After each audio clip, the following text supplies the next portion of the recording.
کچھ مشرکین مکہ جو تھے وہ ابو جہل کے اللہ کے حضرت ابوبکر صدیق رضی اللہ تعالیٰ عنہ کے سامنے آئے اور کہا کہ آپ نے اپنے نبی کا کلام سنا ہے؟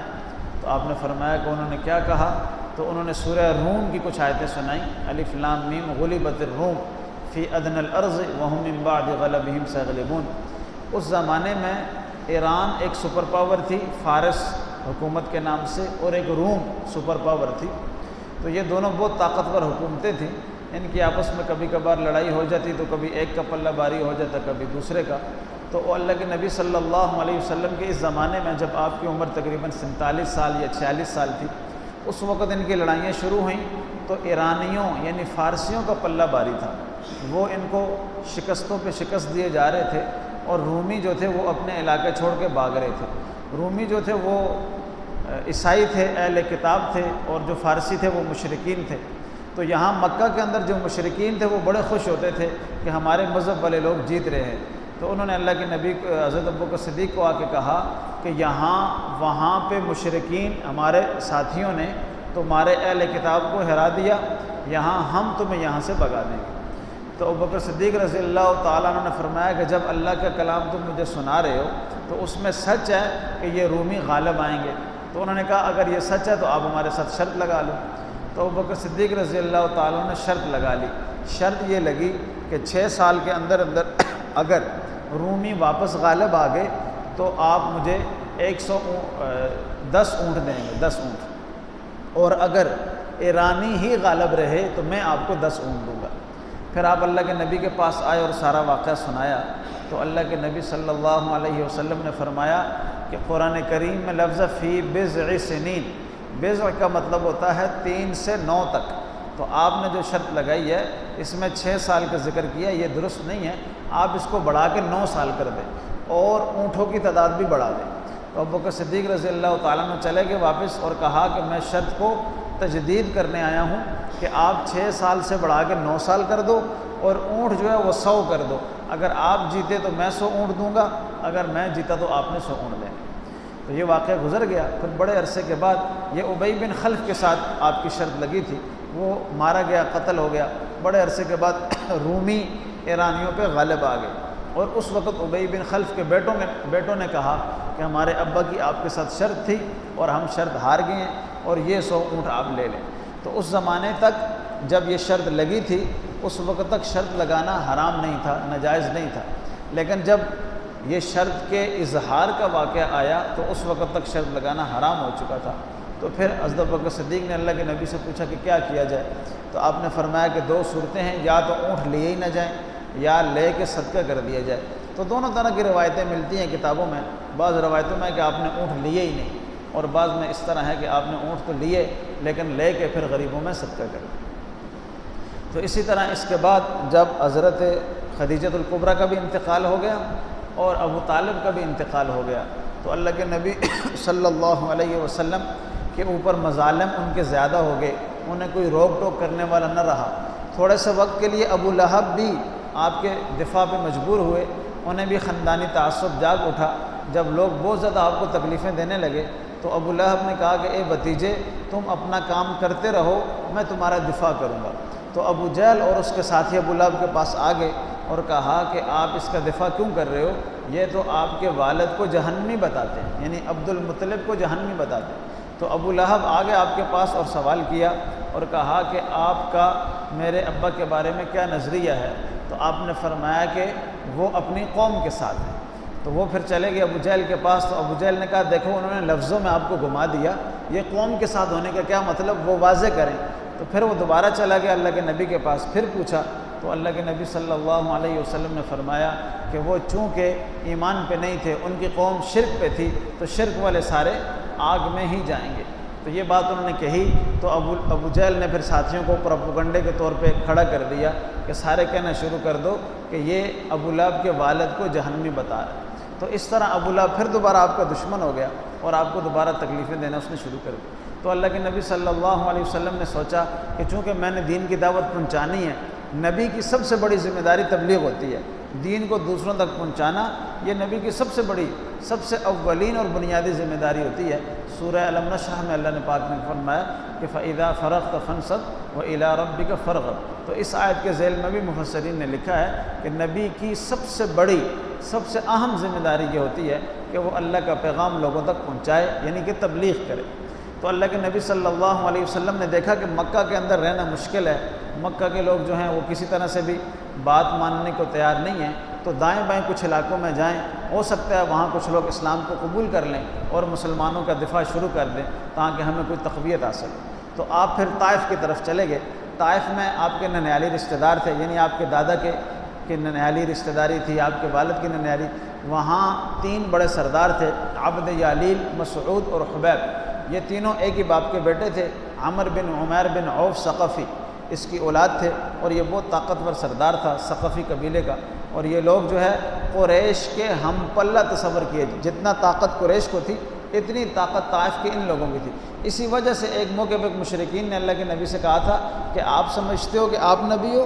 اگر کوئی نبی ہوتا تو یا یہ ثقفی ہوتے، مسعود ہوتا، یا پھر یہ مکہ کے لوگوں میں سے کوئی ہوتا کہ لولا ھذا القرآن علی لولا انزل ھذا القرآن علی رجل من القریتین عظیم، کہ 2 عظیم بستیوں کے فرزندوں کے اوپر نبوت کیوں نازل نہ ہوئی؟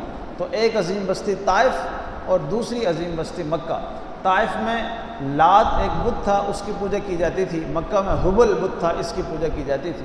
تو وہ لوگ بھی بڑے طاقتور تصور کیے جاتے تھے۔ تو وہ تینوں بھائی اللہ کے نبی ان سے ملے اور کہا کہ میں اس طرح اللہ کے نبی ہوں، یہ پیغام لے کے آپ کے پاس آیا ہوں، اس کو اگر قبول کر لو گے تو کامیابی تمہارا مقدر بنے گی۔ تو انہوں نے آپ کے ساتھ بدتمیزی کی۔ ایک بھائی نے کہا کہ اگر آپ کو اللہ نے نبی بنایا ہے تو میں خانہ کعبہ کا غلاف ٹکڑے ٹکڑے کر دوں گا، پھاڑ دوں گا، اگر آپ جیسا بندہ نبی بن گیا۔ دوسرے بندے نے کہا کہ اللہ کو آپ ہی ملے تھے، آپ کے علاوہ کوئی نہیں ملا تھا۔ اور تیسرے آدمی نے کہا کہ اگر آپ سچے نبی ہیں پھر تو آپ سے بات کرنا یا آپ کی بات کی مخالفت کرنا بہت بڑا جرم ہوگا، اور اگر آپ جھوٹے ہیں تو جھوٹے لوگوں سے میں بات نہیں کرتا، تو لہٰذا میں آپ سے بات ہی نہیں کرتا۔ تو تینوں نے اس طرح کیا۔ تو آپ نے ان تینوں کو کہا کہ آپ نے میری بات تسلیم نہیں کی، لیکن یہ بات کسی کو بتانا نہیں تاکہ میں طائف کے اور لوگوں تک اپنا پیغام پہنچا سکوں۔ لیکن وہ بڑے بدبخت تھے، انہوں نے یہ بات مشہور بھی کر دی اور لڑکوں کو آپ کی شرارت کے پیچھے لگا دیا، تنگ کرنے کے پیچھے لگا دیا۔ تو آپ پھر طائف کی جس گلی میں جاتے آپ کے خلاف آوازیں کسی جاتی، آپ کا مذاق اڑایا جاتا۔ پھر آخر میں کتابوں میں ہے کہ آپ 10 دن، بعض کتابوں میں 17 دن یا 15 دن آپ طائف میں رہے، ایک ایک سردار کے پاس گئے، ایک ایک قبیلے کے پاس گئے، ان کو دین کی دعوت دی، انہوں نے آپ کا مذاق اڑایا اور آپ کو تکلیف دینا شروع کی۔ تو جب واپسی کا سفر تھا آپ کا، تو واپسی پہ رستے تھے، تو دونوں طرف لڑکے کھڑے ہو گئے، آپ کو پتھر مارے جاتے۔ حضرت زید بن حارثہ آپ کے ساتھ تھے، وہ آپ کو بچانے کی کوشش کرتے اور ان کو بھی پتھر لگتے، تو آپ کا پورا جسم لہولہان ہو گیا، آپ کی ٹانگیں اور پاؤں بہت سخت قسم کے زخمی ہو گئے، آپ کی جوتیاں خون سے بھر گئی۔ تو آپ پتھر کھا کھا کے بیٹھ جاتے، جب آپ بیٹھ جاتے تو وہ ظالم لوگ آپ کو پھر کھڑا کرتے، پھر پتھر مارتے، آپ پھر چلتے، تو کسی طرح ان سے جان چھوٹ جائے۔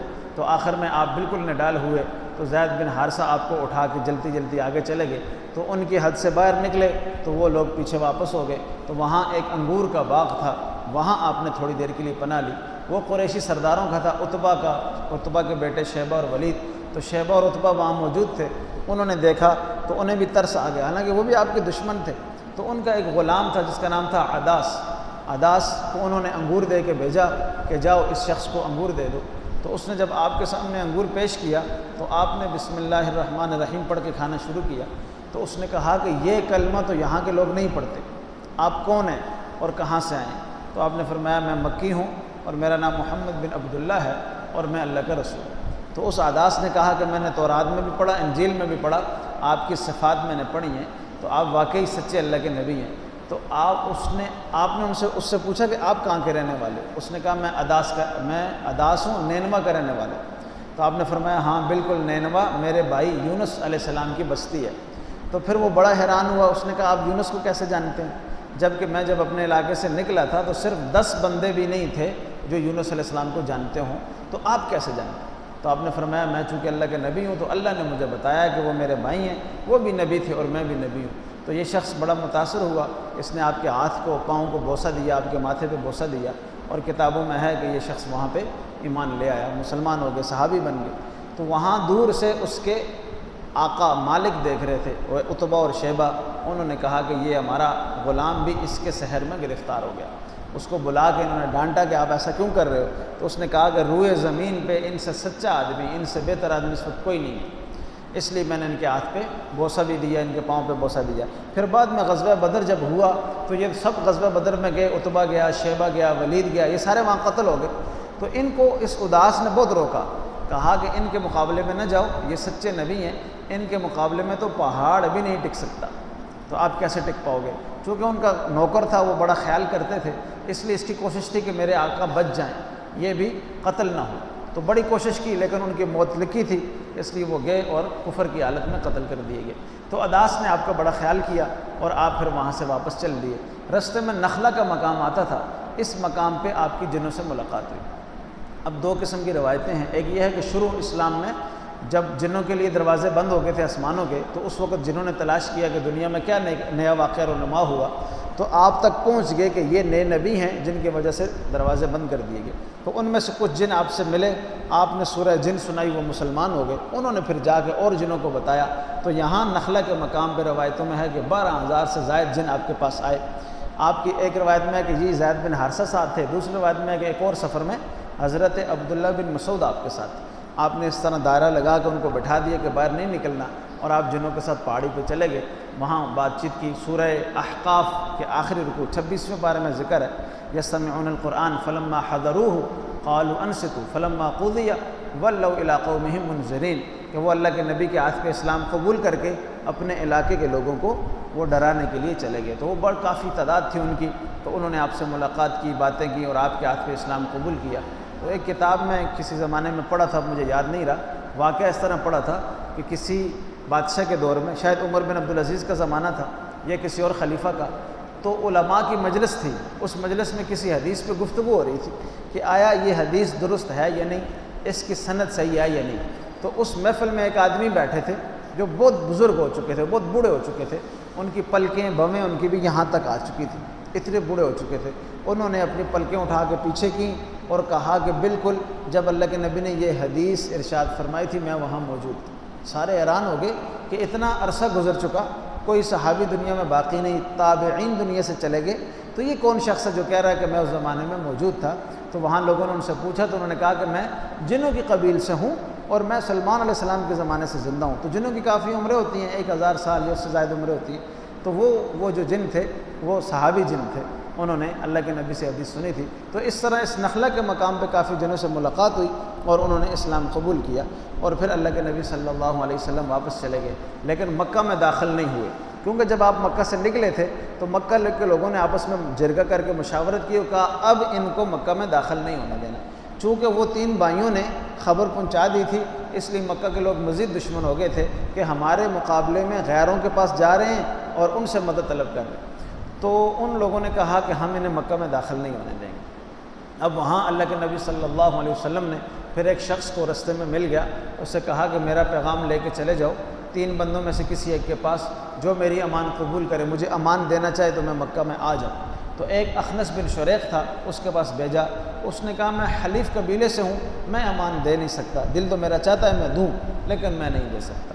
اور اسی طرح دوسرے شخص جو تھے ان کا نام میرے ذہن سے نکل گیا، ان کے پاس بھی آپ نے بھیجا، اور انہوں نے بھی، ہاں سہیل بن عمر بعد میں مسلمان ہوئے، صحابی بن گئے، اور وہ بھی بڑے ذہین، بڑے سردار آدمی تھے، اور انہوں نے کہا کہ چونکہ میں بنی عامر سے ہوں، لوئی اللہ کے نبی کے سلسلہ میں اوپر ایک دادا گزرے ہیں، ان کے بیٹے تھے کعب اور ایک بیٹے تھے عامر، تو عامر کی اولاد میں سے یہ شخص تھے سہیل بن عمر، اور کعب کی اولاد میں نیچے آگے اللہ کے نبی تھے۔ تو یہ کعب بڑے بھائی تھے، طاقتور تھے، انہوں نے علاقے کے لوگوں کو جوڑا تھا اور خوب ان کی سرداری تھی، تو اس لیے انہوں نے کہا کہ میں بنی عامر سے ہوں، آپ بنی کعب سے۔ تو بنی کعب کو کہ کسی شخص کو بنی عامر والا امان نہیں دے سکتا، اور بنی عامر والا بنی کعب کے مقابلے میں کھڑا بھی نہیں ہو سکتا۔ تو آپ کا خاندان اگر مجھے کہے کہ آپ نے امان کیوں دی تو میں مقابلے میں کھڑا نہیں ہو سکتا، اس لیے میں امان نہیں دے پاؤں گا، تو اس نے بھی منع کر دیا۔ تیسرا شخص تھا مطعم بن عدی، تو اس نے آپ کو امان دے دی، اس نے کہا کہ آپ بے شک آ جائیں، آپ کو میری امان ہے۔ تو آپ اس کے گھر میں چلے گئے، رات میں ہی گزاری، صبح کے وقت پھر وہ اپنے بھتیجوں کو، اپنے بیٹوں کو لے کے اسلحے سے لیس ہو کے آیا، اس نے طواف کیا، اور طواف کرنے کے بعد لوگوں میں اعلان کیا، اور اعلان کرنے کے بعد کہا کہ محمد بن عبداللہ کو میں نے امان دے دی، لہٰذا جو کوئی ان کی طرف تلوار کرے گا وہ میری طرف تلوار سمجھی جائے گی، اس لیے کوئی بندہ بھی یہ کوشش نہ کرے۔ تو ابو سفیان نے وہاں پہ کہا کہ بالکل بالکل یہ شخص ایسے ہیں کہ ان کو امان دی جائے، اور آپ ایسے آدمی ہو کہ آپ کی امان کا خیال رکھا جائے۔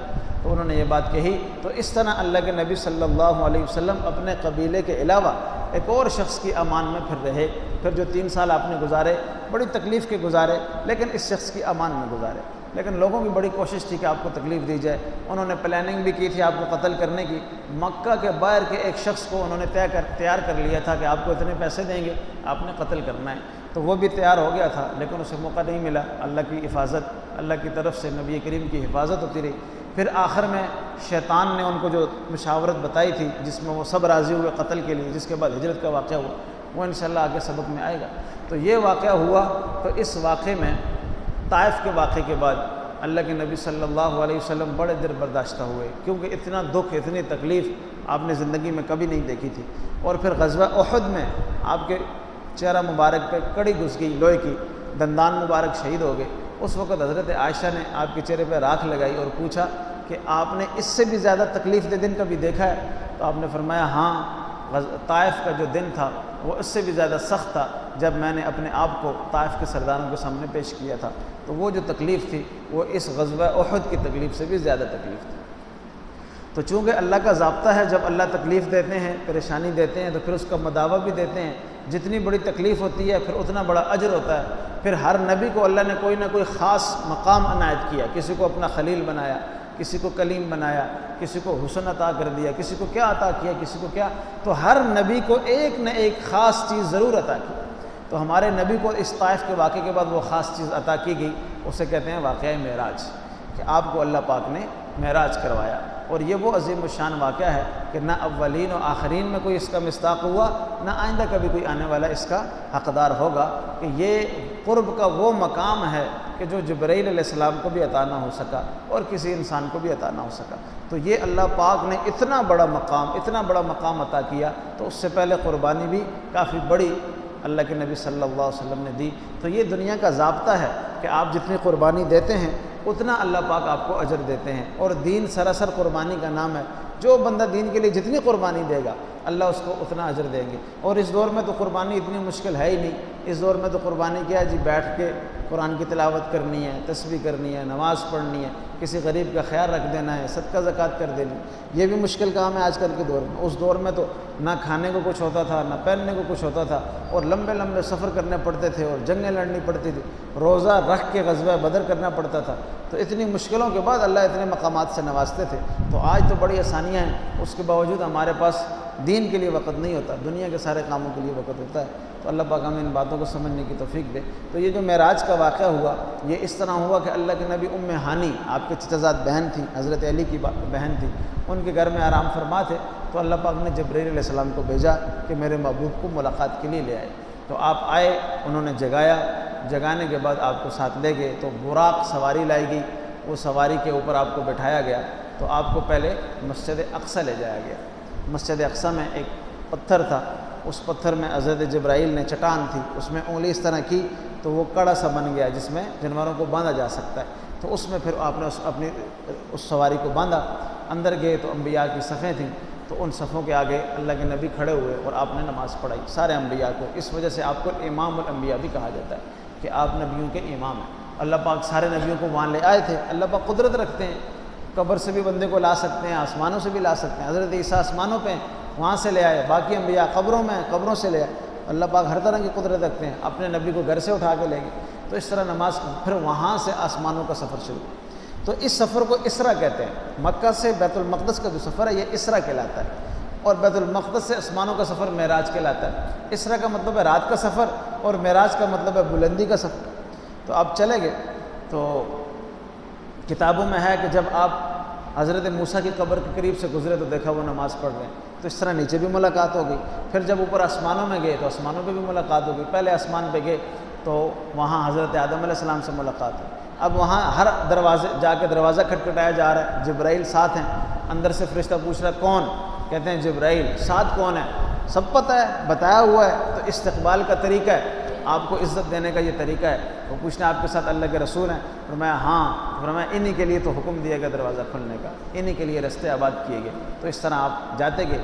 پہلے آسمان پہ حضرت آدم سے ملاقات ہوئی، پھر ایک آسمان پہ حضرت یحییٰ اور حضرت عیسیٰ علیہ السلام سے ملاقات ہوئی، ایک آسمان پہ حضرت یوسف علیہ السلام سے ملاقات ہوئی، ایک آسمان پہ حضرت ہارون علیہ السلام سے ملاقات ہوئی، ایک آسمان پہ حضرت موسیٰ علیہ السلام سے ملاقات ہوئی، اور ساتویں آسمان پہ حضرت ابراہیم خلیل اللہ سے ملاقات ہوئی۔ تو اس طرح تمام انبیاء سے آپ کی ان بڑے انبیاء سے ملاقاتیں ہوئیں، اور یہ کہتے رہے کہ آپ جو ہیں تمام انبیاء کے سردار ہیں، یہ آپ سے باتیں، آپ ان سے باتیں، سلام دعا و تیری، اس طرح چلتے رہے۔ پھر آسمانوں سے اوپر سدرۃ المنتہا ہے، اس سے اوپر عرش ہے، تو وہاں تک چلے گئے، وہاں تک جبرائیل آپ کے ساتھ تھے۔ تو وہاں جبرائیل علیہ السلام نے کہا یہاں سے آگے آپ ہی نہیں جائیں، یہاں سے آگے میں نہیں جا سکتا، میں آگے جاؤں گا تو میں جل جاؤں گا۔ اسی مقام پہ آپ نے حضرت جبرائیل کو اصل حالت میں دیکھا۔ حضرت جبرائیل کو اللہ نے ایسا جسم عطا کیا ہوا کہ وہ 600 پر ہیں آپ کے، اور ایک پر اگر کھولتے ہیں تو وہ مشرق اور مغرب دونوں کو ڈانگ دیتا ہے۔ اتنی عظیم الشان ہستی اللہ پاک نے بنائی ہے، اور وہ ہستی کون ہے؟ وہ ہستی ہمارے نبی کی خادم ہے۔ تو اس سے آپ اندازہ کر لیں کہ ہمارے نبی کا کیا مقام ہے۔ تو حضرت جبرائیل کی مشہور روایت ہے کہ وہ کہتے ہیں کہ میں نے ہر انسان کو دیکھا، ہر نبی کو دیکھا، جن و بشر کو دیکھا، ملائک کو دیکھا، آپ جیسا ہنسی میں نے کوئی نہیں دیکھا۔ جتنا حسن اللہ نے آپ کو دیا اتنا حسن۔ تو وہ ایک پنجابی میں کسی نے ایک روایت کو ترجمہ کیا ہے کہ روایت کریں دے صحابی میرارا، میں دو انو ویکھاں دوبارہ چنو 14ویں سی تے کوئی ستارہ۔ ہاں وہ واقعہ بیان کرتے ہیں صحابی، وہ کہتے ہیں میں ایک دفعہ آیا تو 14ویں کا چاند تھا وہاں پہ، اور یہاں اللہ کے نبی مسجد میں تشریف فرما تھے۔ تو میرے ذہن میں ایسے ہی آ گیا کہ میں دیکھوں وہ خوبصورت ہے یا یہ خوبصورت۔ تو میں کبھی چاند کو دیکھتا ہوں، کبھی اللہ کے نبی کو دیکھتا ہوں، کبھی چاند کو دیکھتا ہوں، کبھی اللہ کے نبی کو۔ تو ہر بار میرا دل یہ گواہی دیتا ہے کہ چاند کی خوبصورتی آپ کے مقابلے میں کچھ بھی نہیں۔